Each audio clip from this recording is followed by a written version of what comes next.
Լրատվական ռադիոյի եթերում Թարմուղեղով հաղորդաշարն է շարունակում իր աշխատանքը, տաղավարում Գարեգին Խումարյանն է եւ մեր հյուրերն են այսօր Ռուսաստանի եւ Լիբանանի հայ համայնքների համեմատական վերլուծություն գիտական ուրեմն հետազոտության հեղինակներ, աշխատանքային խմբի գիտական խմբի անդամներ Համազած Դանելյանը ղեկավարը եւ Վարակ Սիսարյանը վերլուծաբան հանդես եկած պրոյեկտի շրջանակներում նախորդ հատվածում պարոնեք մենք խոսեցինք արտաքին գործոնների մասին,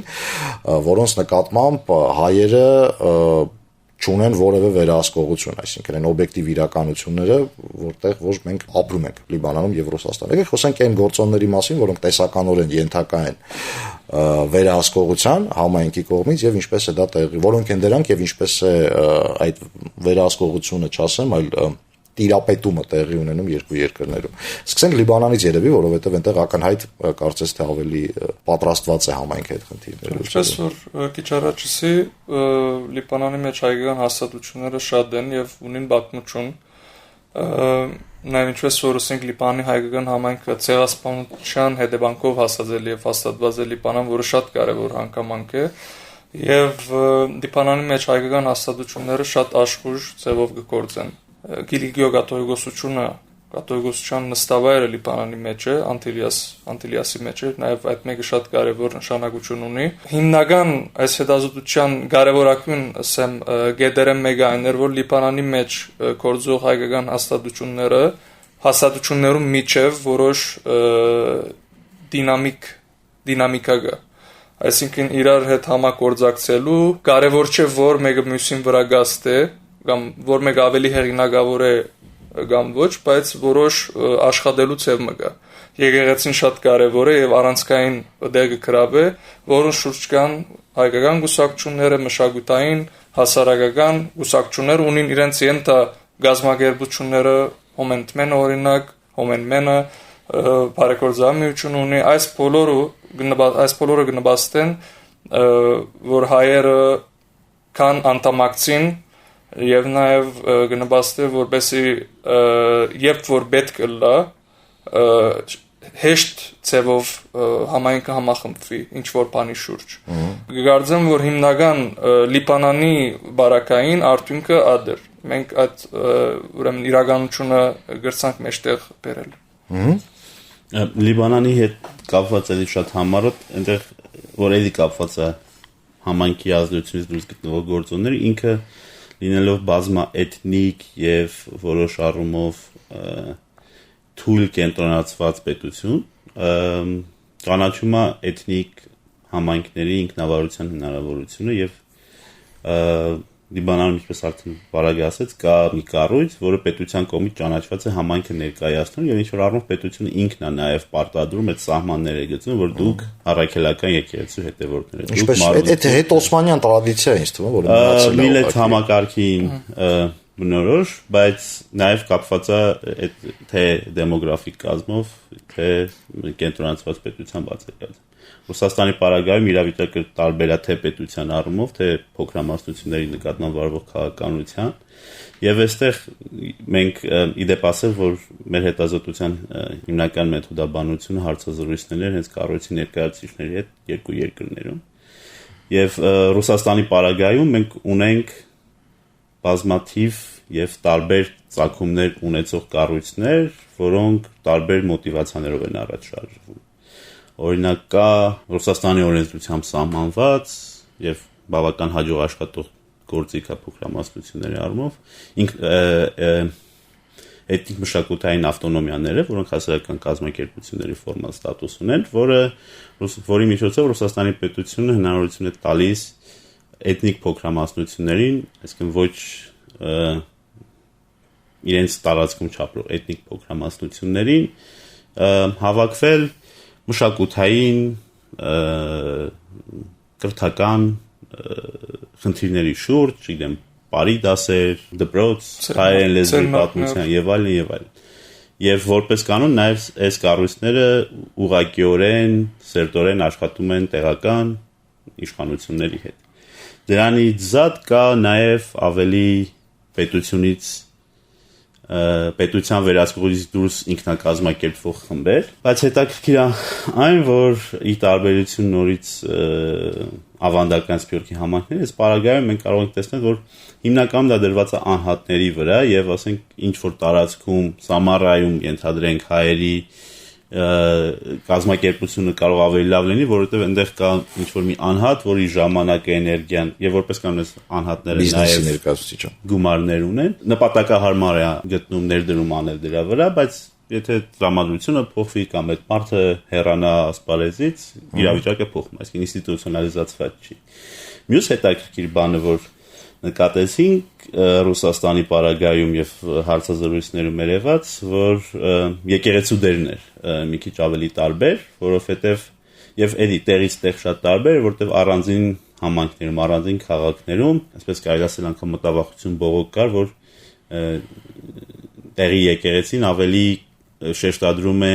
իր առաքելության կրոնական աստվածաբանական կողմը եւ պակաս չափով համայնքային, այսինքն դա էլ հետ ռուս կայսերական տրադիցիա է, այսինքն այստեղ էլ որևէ բան չկա։ Ես գիտեք ինչ եմ առաջարկում։ Եկեք մի փոքր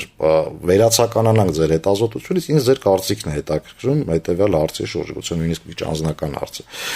Սփյուռքը այնուամենայնիվ արժեք է թե բալաստ Հայաստանի համար։ Որպես հայաստանցի, երևանցի տղու եմ հարցնում։ Ես նախապես ասեմ, որ ես հրաժարվում եմ այդ հարցը պատասխանել, որտեղ արժեք թե բալաստ։ Բալաստ ավելորդ ծանրություն։ Ինչ եմ քեզ հարցնում, որովհետև դու համ Սփյուռքի մարդ ես այնուամենայնիվ, բայց միևնույն ժամանակ վերջնականապես հայրենադարձվել ես Հայաստան ու կիսում ես մեր։ Եկեք ավելի դիվանագիտական պատասխանեմ։ Սփյուռքը այսօր գոյություն ունի արժեք կամ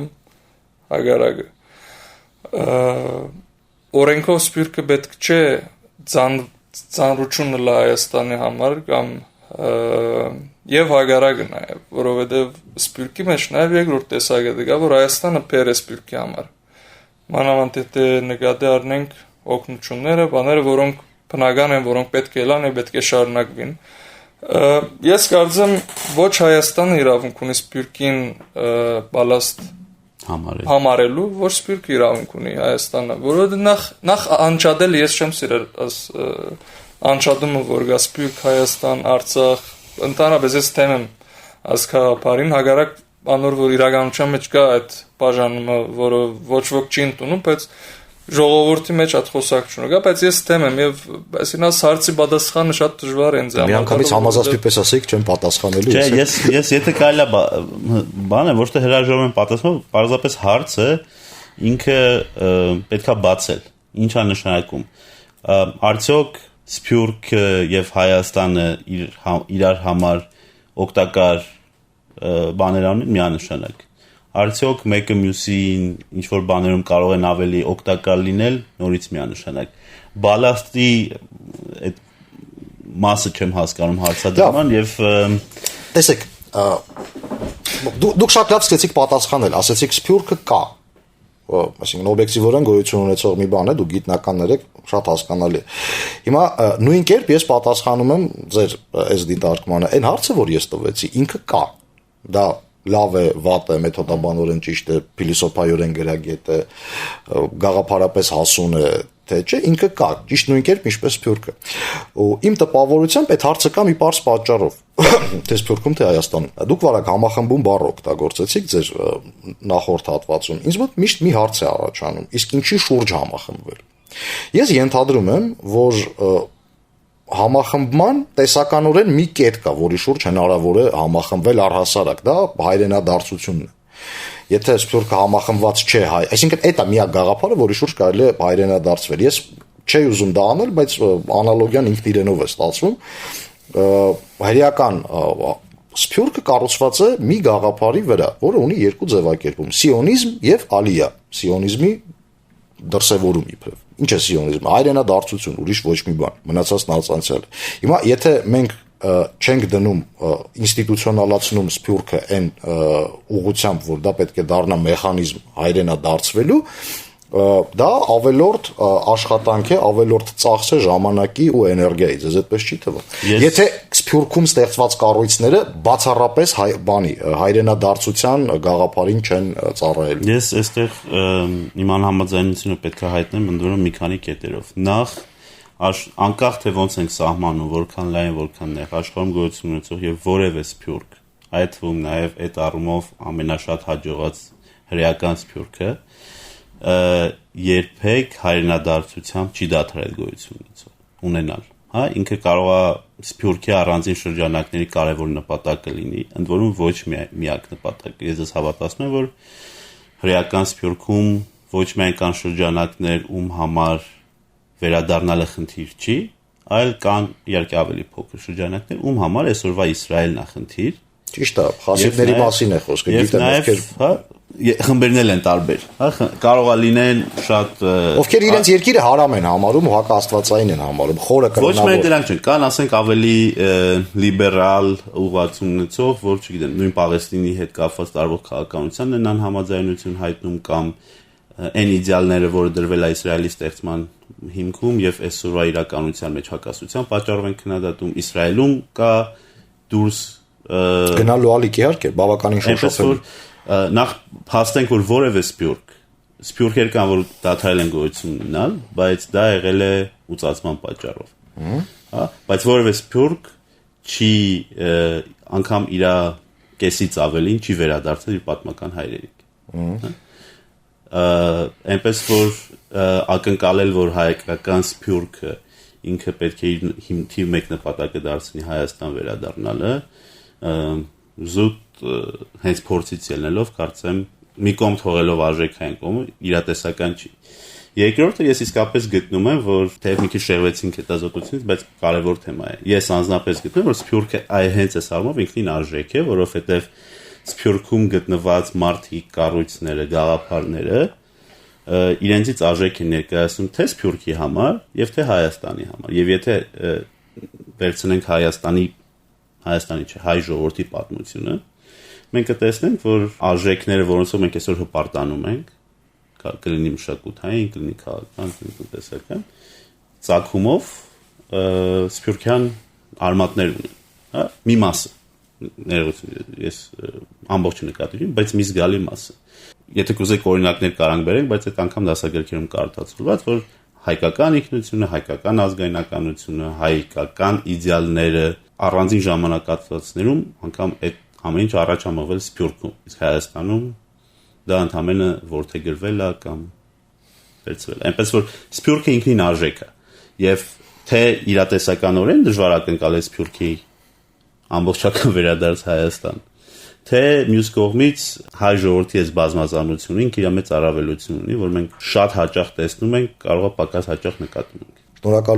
Շնորհակալություն։